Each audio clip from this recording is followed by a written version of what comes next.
guys, welcome back to 1776 or Bust. So today on the table is going to be this, the Sig P320RX.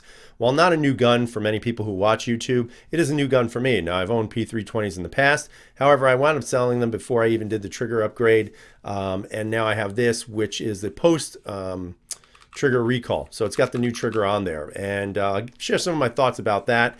But I'd like to hear what you guys have to think about this gun, or even guns that have red dots. It seems like a lot of things are shifting towards that direction, so I'd be interested to hear what your take is on that. So let's take a look at this gun, and let's look at it right now. All right, so back to the table we go.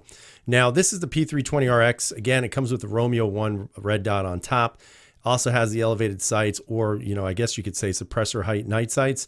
So you're going to get a very nice picture on the gun. Now, the actual red dot is a 3 MOA, and it's actually pretty nice. I mean, it's a very nice anti-fog glass they're using. And of course, this is a CNC magnesium. It's not aluminum, which is kind of nice as well. So you're going to get a nice resistant finish to it. It's going to be pretty darn durable, and also it is submersible up to, I believe, something like 7 meters.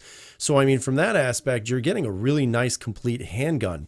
And, you know, these do, or I should say, they are priced a little high. Now, I've been looking online, and I've seen some of these going for, you know, almost 800 bucks. I actually got this for under 700. And I swear, I think where I got it from, I don't think they realized what the actual price of this gun was. So they just went ahead and priced it whatever. But, you know, their loss, my win, I'm happy.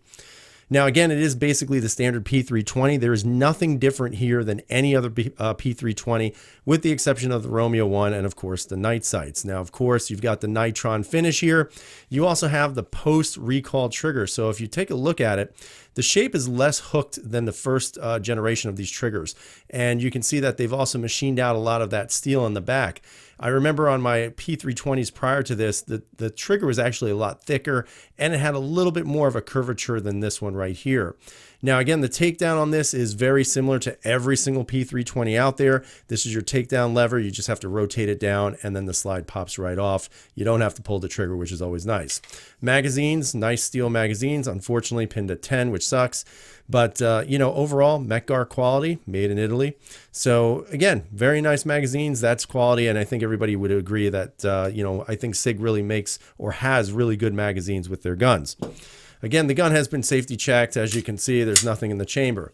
In regards to the trigger pull, very nice short take up on the trigger. So that's a huge plus. So you don't necessarily have to worry about this really long drawn in trigger where in this case you see that that's it. That's your wall right there. And then the trigger breaks.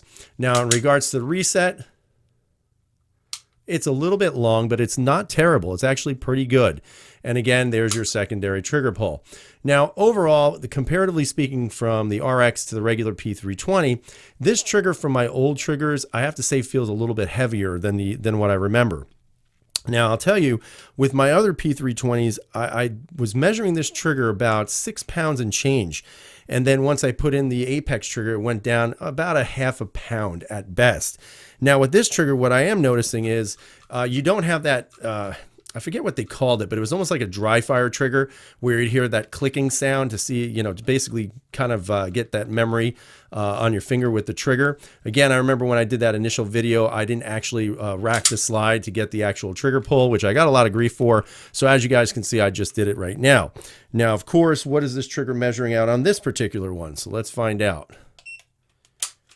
So right now it's at 6 pounds, 5.5 ounces, although I think that was a little bit light. So let's try that again. So we've got 6 pounds, 13.1 ounces, and then we'll do one more and we'll do our averages. So let's see. 7 pounds, 1.6 ounces. Now I will tell you, I was doing this a little bit off the camera, and it was actually coming up above 7 pounds on all three of the initial trigger pulls. This is actually a little bit lower. So if we look at the average of all these triggers, let's see what comes out.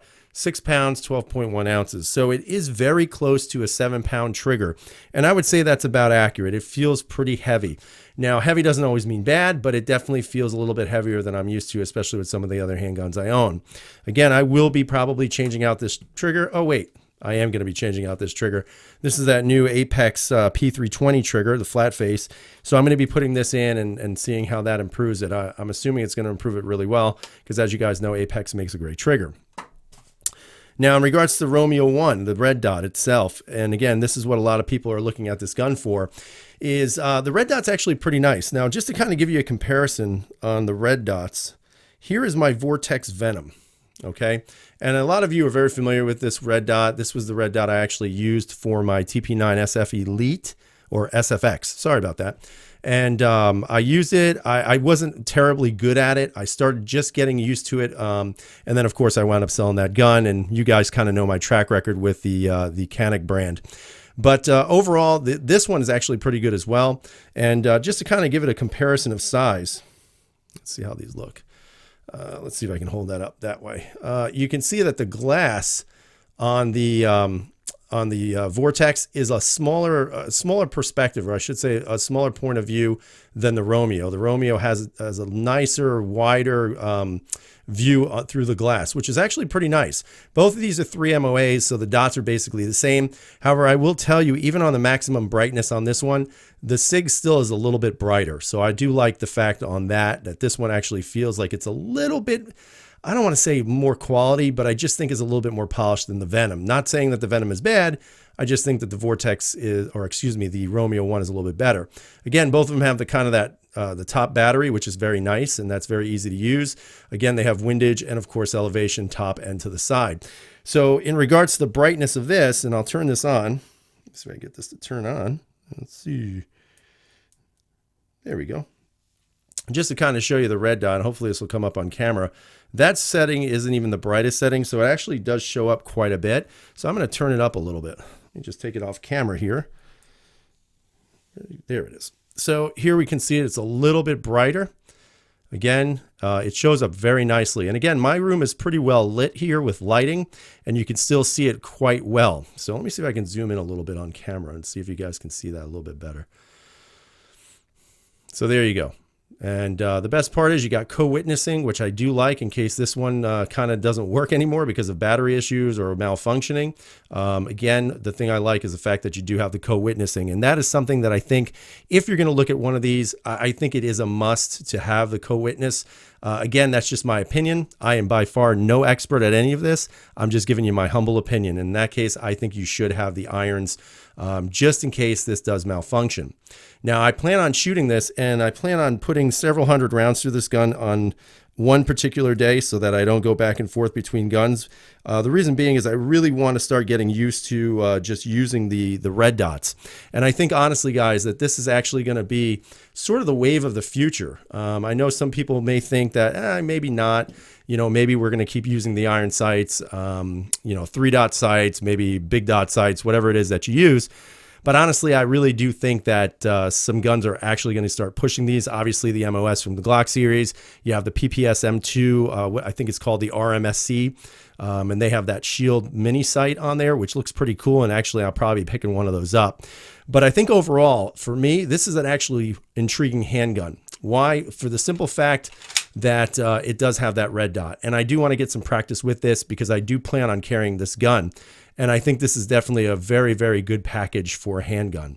So I'd love to hear what you guys have to say. Again, tell me what you think about the red dots. Do you think that this is something that is going to be used on a lot of handgun platforms? Or do you think this is kind of like a flash in the pan, kind of like a, here today, gone tomorrow type of deal? But in my personal opinion, I think this is the new rage. And I think it does have some serviceability in it. So tell me what you think. I'd love to hear what you have to say. Again, give us a thumbs up. If you haven't subscribed, please subscribe. Stay safe as always, and freedom is never free.